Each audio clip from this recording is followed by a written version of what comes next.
देवाः भद्रं पश्येमाक्षभिर्यजत्राः स्थिरैरङ्गैस्तुष्टुवागुंसस्तनूभिः व्यशेम देवहितं यदायुः स्वस्ति न इन्द्रो वृद्धश्रवाः स्वस्ति नः पूषा विश्ववेदाः स्वस्ति नस्तार्क्ष्यो अरिष्टनेमिः स्वस्ति नो बृहस्पतिर्दधातु। ओम शांति शांति शांति। ओम नमो ब्रह्मादिभ्यो ब्रह्म विद्या संप्रदाय कर्तृभ्यो वंश ऋषिभ्यो महद्भ्यो नमो गुरुभ्यः। सर्वोपप्लवरहितः प्रज्ञानघनः प्रत्यगर्थो ब्रह्मैवाहमस्मि ब्रह्मैवाहमस्मि। ओम शांति शांति शांति। श्रुतिस्मृतिपुराणानाम् आलयं करुणालयं नमामि भगवत्पादं शंकरं लोकशंकरं शंकरं शंकराचार्यं केशवं बादरायणं सूत्रभाष्यकृतौ वन्दे भगवन्तौ पुनः पुनः। ईश्वरो गुरुरात्मेति मूर्तिभेद विभागिने व्योमवद्व्याप्तदेहाय दक्षिणामूर्तये नमः। अज्ञानतिमिरान्धस्य ज्ञानाञ्जनशलाकया चक्षुरुन्मीलितं येन तस्मै श्रीगुरवे नमः।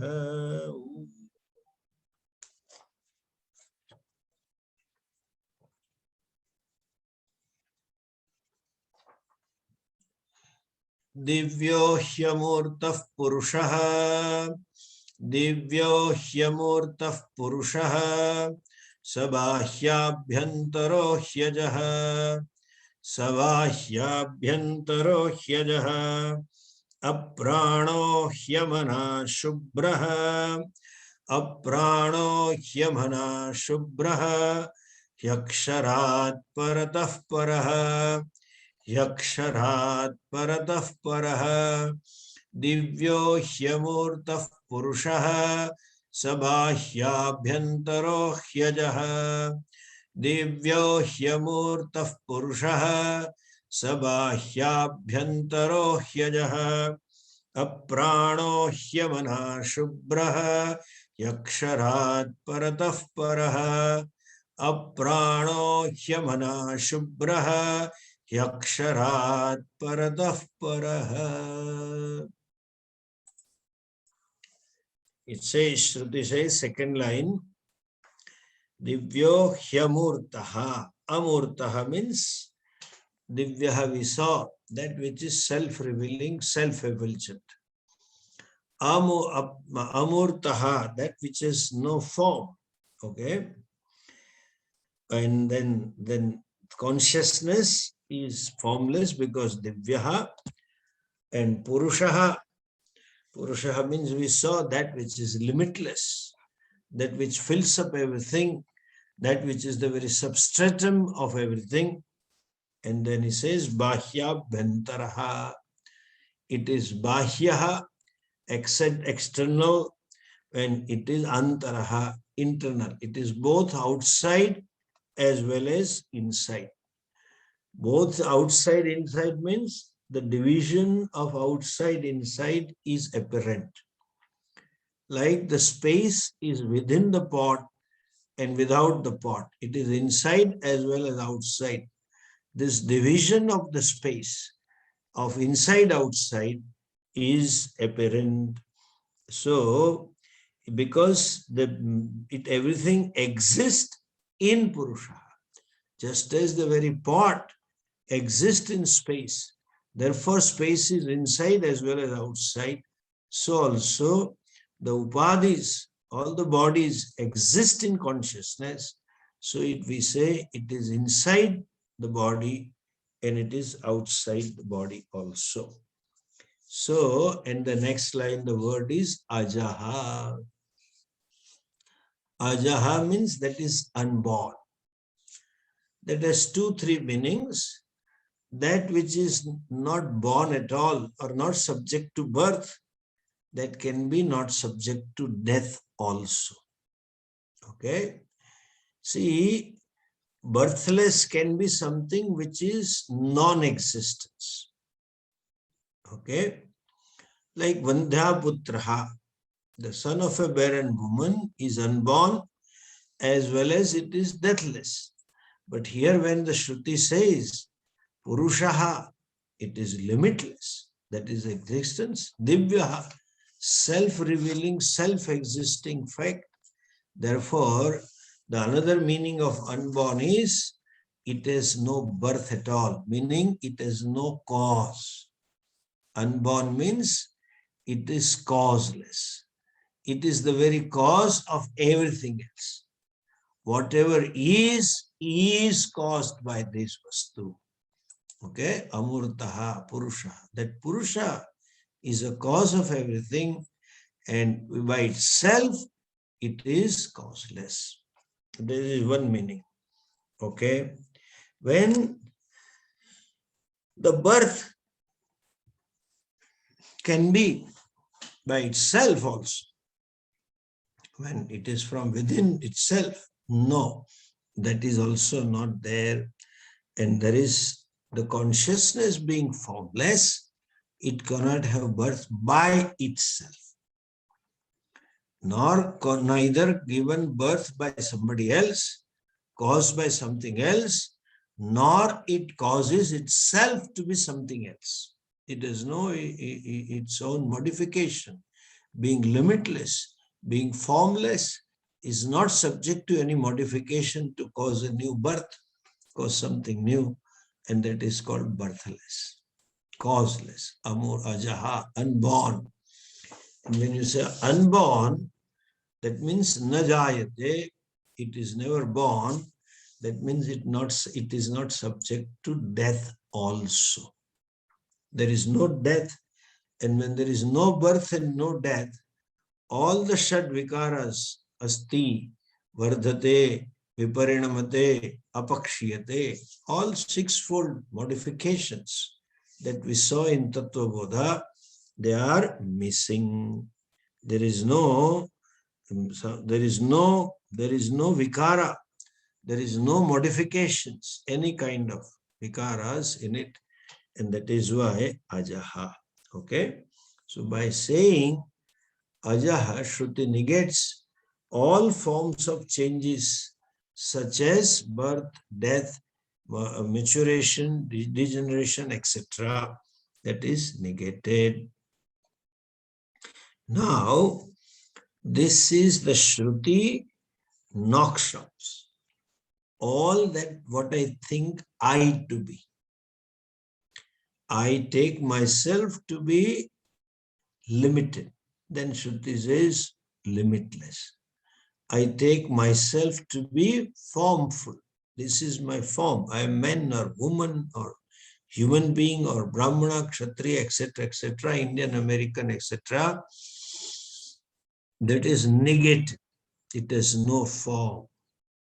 And it is self-effulgent, self-existing consciousness. Divyaha amurtaha purushaha. I think the consciousness is within the body. Self is within the body. It is not within, it is outside as well. In this words, in the next line, it clearly negates whatever I think myself to be. This is knocking off all the notions about the Atma. Then he says, apranaha. Apranaha means without prana. Being unborn, there is no prana. Okay? Prana is a kriya shakti for something that takes birth, for something that comes into an existence. When Shruti says apranaha, that means there is no kriya shakti involved.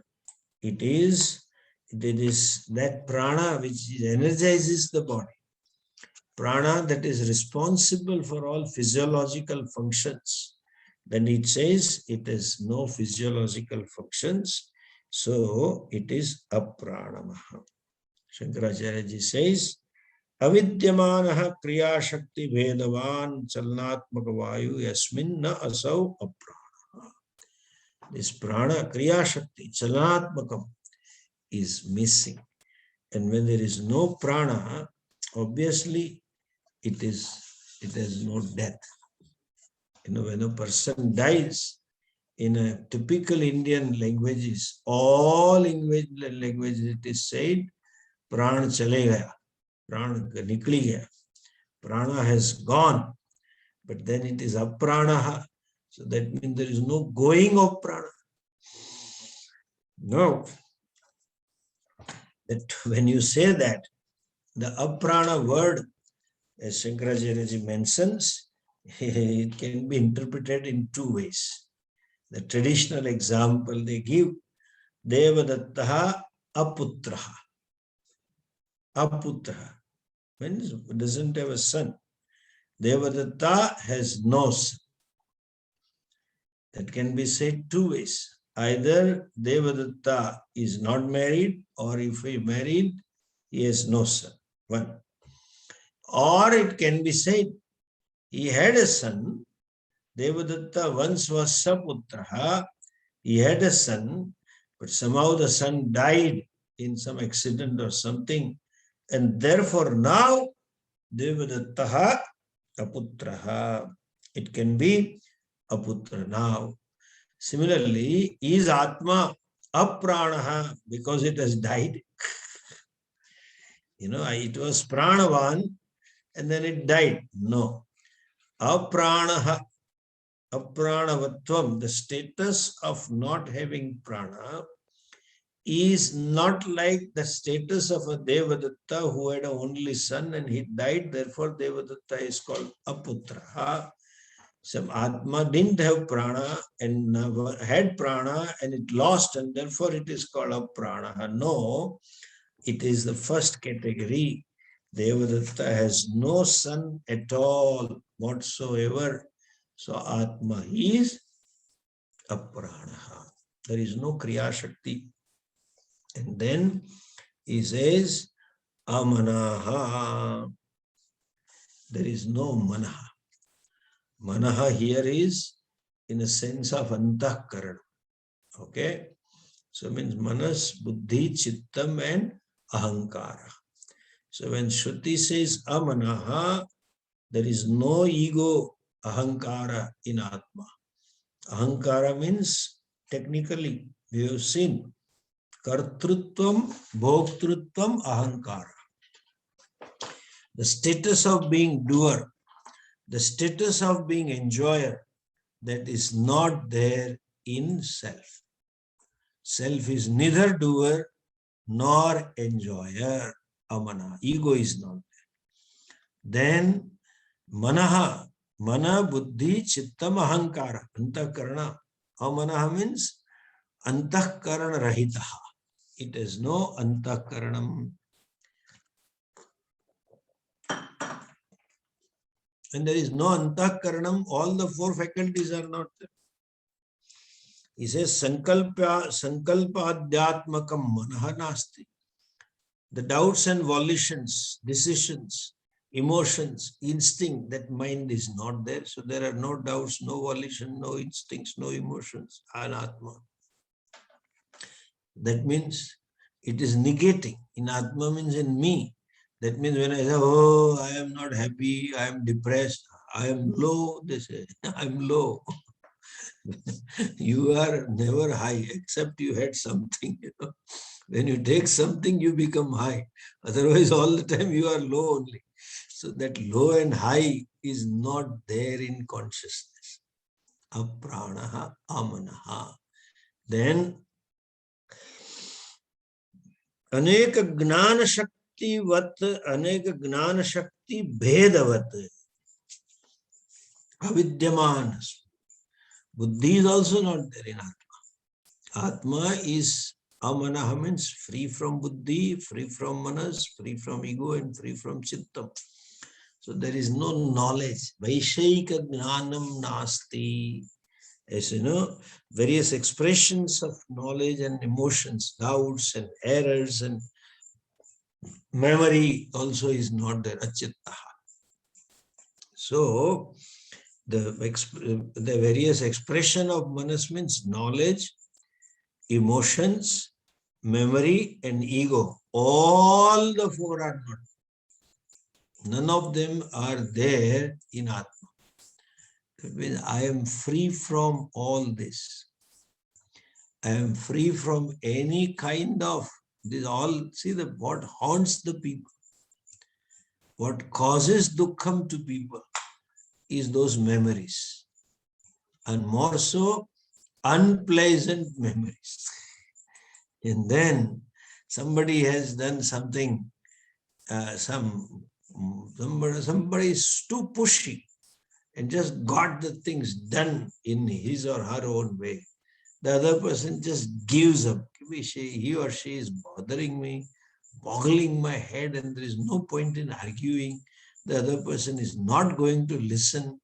And even if they listen, they are so stubborn that he or she is not going to change. Therefore, just give in for one's own mental peace. And after some years, the other person changes the stand. And that time you cannot tell, you did that way, now you are doing, then it will be, the other person will pick up another argument. So you just keep reminding yourself, there is a double standard, and I did that, and that they said this, and today there is now this, and for when it comes to their convenience, it is their one kind of thinking. When it comes to me, it is another kind of thinking. It goes on. That memory is taking care of all this. Apranaha, amanaha, this is free from all kind of memories. It is the Purusha, this is totally free. And this is all aupadhik. It is incidental. It is not my real nature. It doesn't belong to me. It doesn't belong to me. It is just mind that has all this, and let it have it. It doesn't affect me also. I'm not affected by all this because that's not my nature. Don't brood on the memories. We remember unpleasant experiences, and then suddenly the fellow will flare up. The other person says, okay, now let us live in peace and let us live happily and all that. They keep on advising, but this person is not willing to listen because that pain, the memory, painful memories is haunting the person.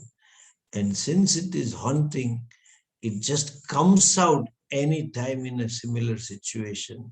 That is why the person becomes reactive.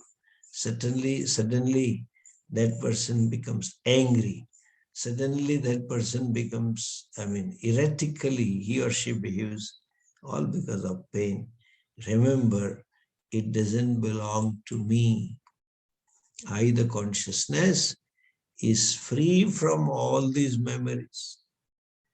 And that is because they are upadhi. Like Maya itself, as we discussed, is upadhi. Okay? Upadhi means it appears to belong to me, but really it doesn't belong to me. There is an appearance, like the crystal appears to be yellow or red because of the flower besides it, or the color of the cloth that is there, and therefore crystal appears to be red, whatever the cloth is.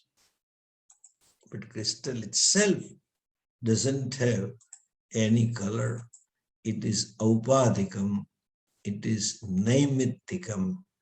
That means upadhi means that is incidental, caused by something, and that caused doesn't create any intrinsic change in the vastu.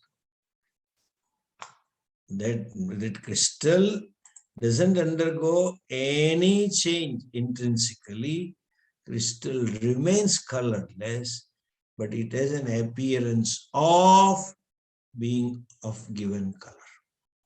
Similarly, I am free from all of it, Just by having a mind and a body and prana, I appear to be male or female human being. I appear to be happy or unhappy. I appear to be knowledgeable, non-knowledgeable. I appear to be doer, non-doer. It is all incidental. That is not my real nature. Because that's why we are discussing Maya, all this. This is caused by Maya, that is a Vivarta Upadana. Due to Maya, Brahman gains a status of being Upadana Karanam, the material cause. But what kind of material cause? As we said, Natu Parinami Upadana Karanam. It doesn't undergo any change to create the world. It is Vivarta Upadana Karana. Vivarta means apparent. Vivarta means without really involving any change. Without really undergoing any kind of modification. Okay? And there is no real change. Still there is an apparent change. That is called Vivarta. There is no real change in me when I see and create my dream. There is only an apparent change. Apparent change means I appear to be like that, but I don't become like that. I appear to be a beggar in the dream. I appear to be hungry in the dream. I appear myself to be suffering or suffering the floods in the dream, but that is an appearance, not real. So also, without really involving a change, that which can create an apparent change, that is called mithya, or that is called maya. And that is why that Purusha is apranaha amanaha api. Even though it is free from prana and manaha, it is free from body also, because ajaha, it has no birth. It appears to be like that. That is because of incidental cause. It is a vivarta upadana karanam, and that is caused, that causes maya. Okay.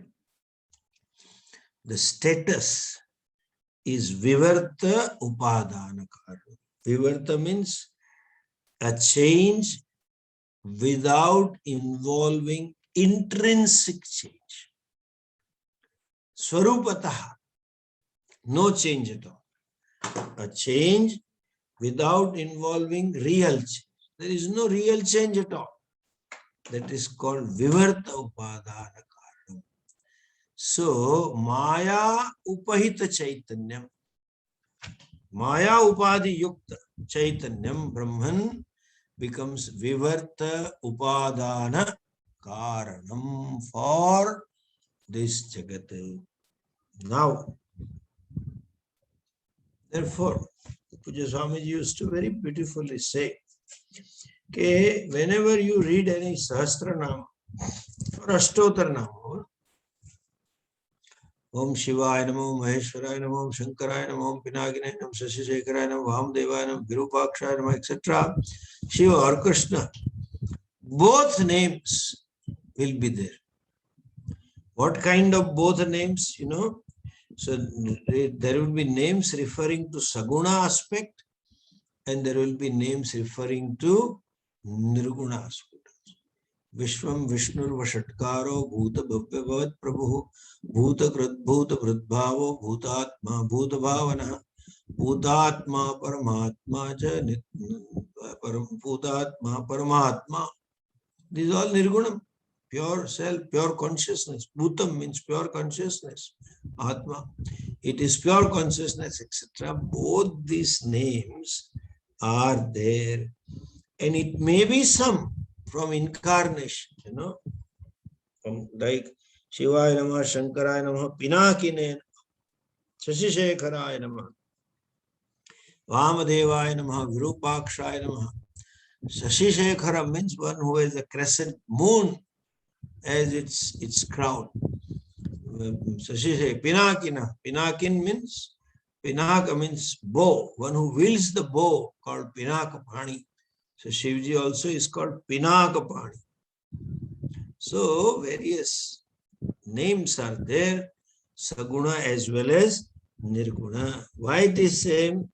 Because both of them reveal a non-dual Brahman. Because the so-called Sagunam, as we have been discussing about Maya for last 2 classes, it is incidental. Maya is incidental to Brahman, and Mayika Karyam also is incidental. It is not real. Okay? So that is that to which show to proves that Brahman is non-dual. There is not that there is duality, Saguna Brahma and Nirguna Brahma, they say. There are not two Brahmans, okay? And they say also, Nirguna became Saguna. The Nirguna became Saguna. If it has become Saguna, then it is no more Nirguna. If it was Nirguna, how can it become Saguna? And if it has become Saguna, then there is no moksha, because it is no more Nirguna, it is now Saguna. You know, Saguna means with attributes. Nirguna means no gunas, no attributes. It is free from all kinds of attributes. If it is free from all kind of qualities, how can it assume or become with qualities, with attributes? And if at all it becomes, it should be mahikam, upadikam. That means what? Without involving in any intrinsic change in nirguna. Means attributeless Brahman being what it is all the time, still there is an appearance. There is an apparent saguna. It appears to be with attributes. There is an appearance. And there is no intrinsically becoming saguna and nirguna. Okay? And if it is nirguna, it cannot become saguna. When it is by nature formless, attributeless, like fire is hot, how can it become an ice cube? It became cold ice cube, like a cold, they say, cool like cucumber. So fire became ice cube. It can never. It is its nature. And if it is free from, since it is free from attributes, it always is free from attributes. Even when it appears, even when there is attribute, it is free from attribute. So in a way, the so-called saguna is really not there, intrinsically not there. That status of sagunatvam, status of being saguna, is incidental.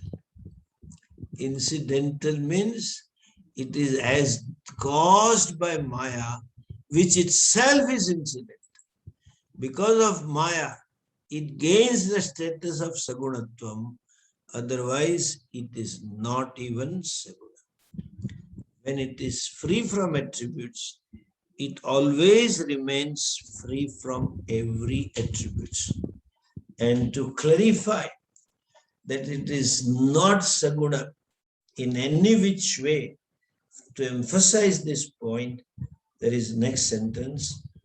Divya aprano hyamana shubhraha aksharat paratah paraha. Okay. You see, it is aksharat paratah paraha. Paratah paraha. Aksharat paratah paraha. Okay. So, for akshara, that which is paratah, great, paraha, it is beyond. So parataha is an adjective to aksharat. So parataha panchami, aksharat panchami, it is paraha. It is paraha, it is beyond that what? The great akshara. Now, please remember, in Shastra, Akshara word is used for, we have to interpret the word in as per the context. The Akshara word literally, etymologically means naksharati iti akshara, that doesn't perish. That which is not subject to any kind of modification. That is okay. That is akshara. Now, Maya is also called akshara. Okay? Why it is called akshara?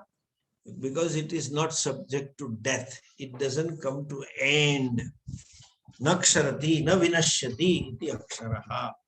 So Brahman, the Satyam reality is akshara, and Maya is also called akshara. Because when everything is dissolved, the pralaya time, the Maya remains in the causal form with Brahman. It's not that completely Maya is also annihilated. Because it is mithya, there is no need to annihilate. Like my creative power, as I have said earlier, each one of us has this power to create a dream. That dream is created because of our capacity to create. We have some power, Shakti, to create. And when the whole dream is dissolved, everything comes to an end. And it is that Maya Shakti also comes to an end. No, it doesn't come to an end. It remains in a causal form in me. That was, the Maya, the creative power, and ultimately belongs to me. I empowered the Maya. It is my Maya to create my dream.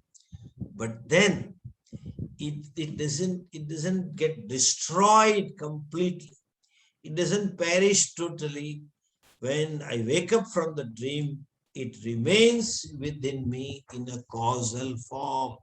Therefore, Maya is also called Akshara. Okay? So, Aksharat Paraha. So, Brahman is beyond Maya Upadhi. So, there is no Maya in Brahman also. They say, Brahman without Maya is Nirgunam. Brahman with Maya is Sagunam. This is called too simplistic. Not simple, but simplistic.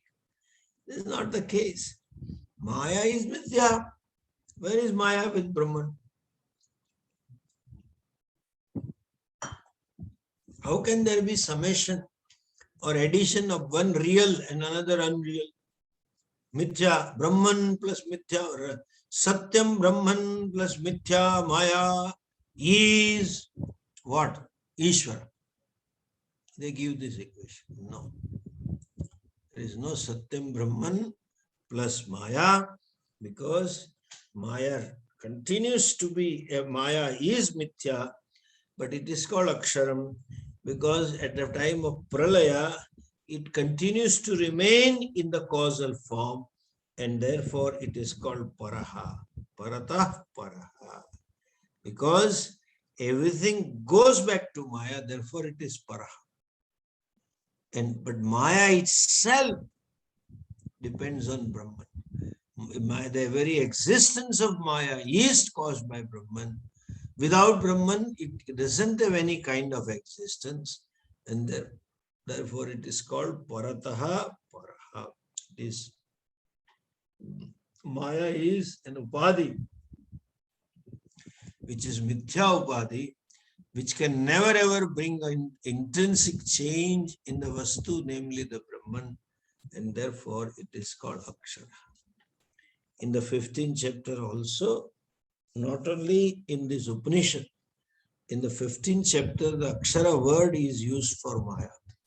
You know, those of you, most of us know this chapter by heart, but therefore I am quoting the verse. You know this verse. Dvavimau purushau loke Ksharashchakshara evacha Ksharas sarvani bhutani kutastokshara uchyate. Dvavimau purushau loke. Dvau purushau imau. Imau dvau purushau asmin loke. Ksharascha aksharascha. There are two purushas, Kshara and Akshara. What is Kshara? Ksharati iti Kshara, that which undergoes changes, that which undergoes modification, that which comes to an end.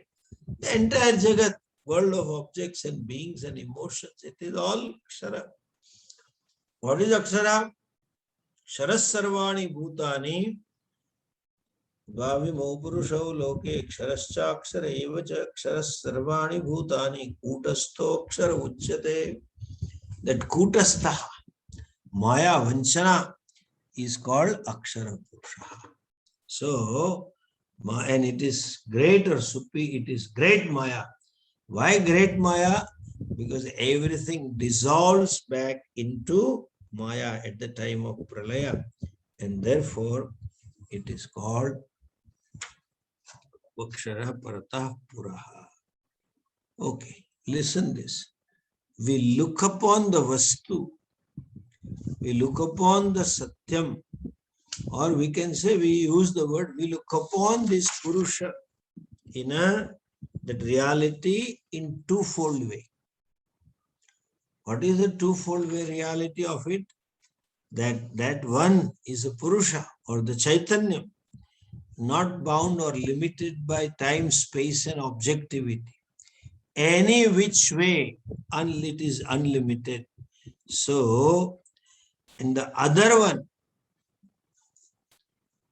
is from the standpoint of time, standpoint of objectivity, standpoint of space, that other one Purusha. We look at it this way, the Saguna is only from the standpoint of time and place and objectivity, whereas Nirguna is in itself. That so-called Saguna comes into being only from the standpoint of Maya. When there is Maya, then there is Saguna, and that Maya has empirical reality. It has no absolute reality or fundamental reality. Okay, now look at this.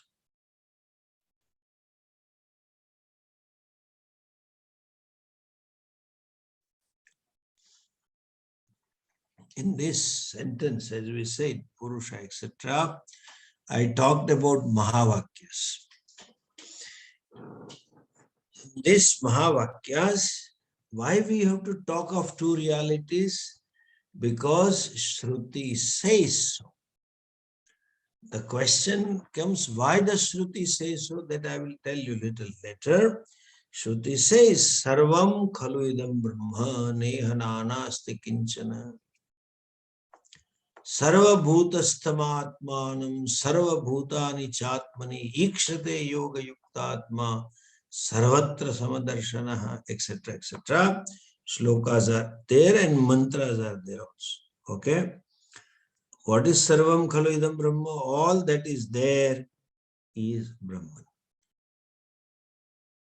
All the beings are in me and I am in all beings. Sarva bhutastama atmanam. I see the self in all the beings and I see the entire creation as manifestation of self. Sarva bhutastama atmanam sarva bhutani chat. That means there are two orders of reality. We have to accept that. When idam and sarvam, sarvam khalu idam brahma, all this is Brahman. When this is said, just let us understand this little analysis of Mahavakya. I have told you what is Mahavakya. Okay.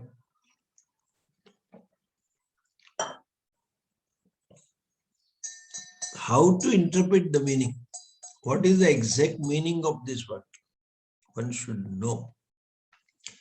If you don't know, one may create confusion.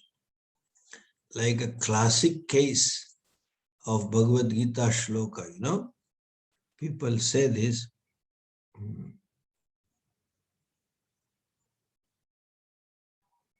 Yoga karmasu kaushalam. Yoga karmasu kaushalam. That means karmasu kaushalam is yoga. Dexterity, efficiency, perfection in karma is yoga. That is what some people interpret that Vakya. What is it? Dexterity in your actions. That means whatever you do, you have to do it very efficient.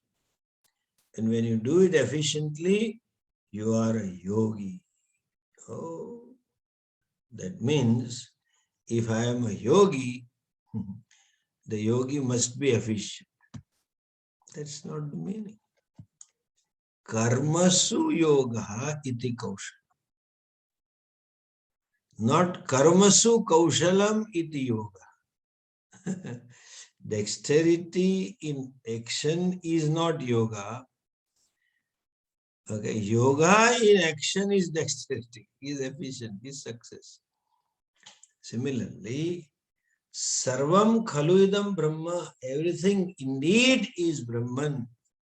See, there is a methodology of interpreting the meanings of the vakyas. It reveals a whole meaning, the whole sentence. Individually, the words reveal one thing. Put together in a sentence form, there is a whole meaning. And the meaning of the whole is everything is Brahman. That's what it is telling. Okay? Now, that particular thing, when the whole meaning is revealed, it is called Mahavakya. When it says the Sarvamidam Brahma, it means it is a Mahavakya. Why it is said Sarvam Idam Brahma? How do we analyze it? They say Samanadhikaranyam. Samanadhikaranyam means what? The words in opposition, revealing the same meaning. Okay? This particular usage of the words which are in opposition, they reveal the same meaning. That is called Samanadhikaranyam. Okay? Hold on. Can you hear me? Can you hear me? Yes, Swamiji, yes. Okay. Listen. Okay. Because I see the computer is a little slow, so I am just concerned. Exactly like, our good example. See, everything, all this is Brahman, is similar to this rope is, this snake is rope. When someone says, this snake is rope. What is it? This snake is rope. These two words, rope and snake, have samanad. They are in opposition, revealing the same vastu. Okay? But the snake is not an attribute of rope, but then it gets resolved into rope. There can be different samanadhikaran, This Ramesh is doctor. Ramesh is doctor. So this Ramesh is doctor. In Sanskrit they say the Devadatta grammarian. Ramesh doctor, we say. Both of them in a position reveal the same person, namely called as Ramesh, and that doctor is an attribute, is a quality that is being revealed, which is not the case here. Rope is snake. Sorry, I keep repeating. This snake is rope. I said rope is snake.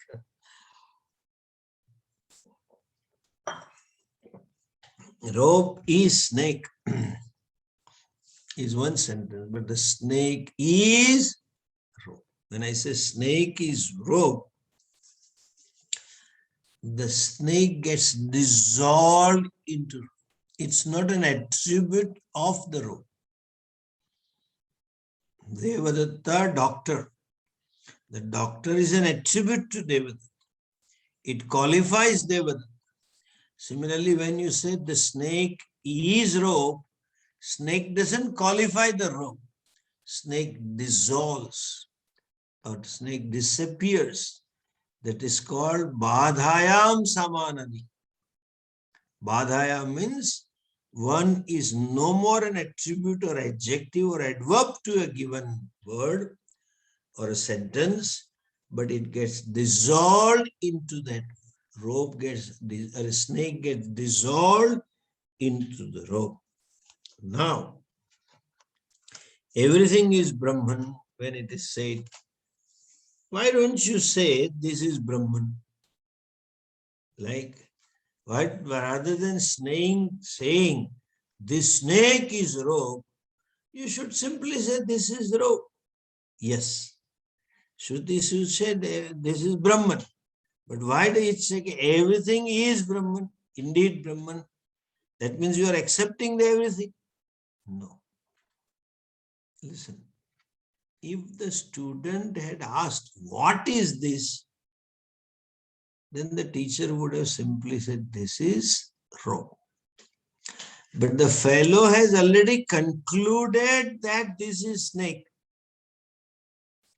In order to negate the snakeness of this vastu, status of being a snake, in order to negate that, it is said, this snake is rope.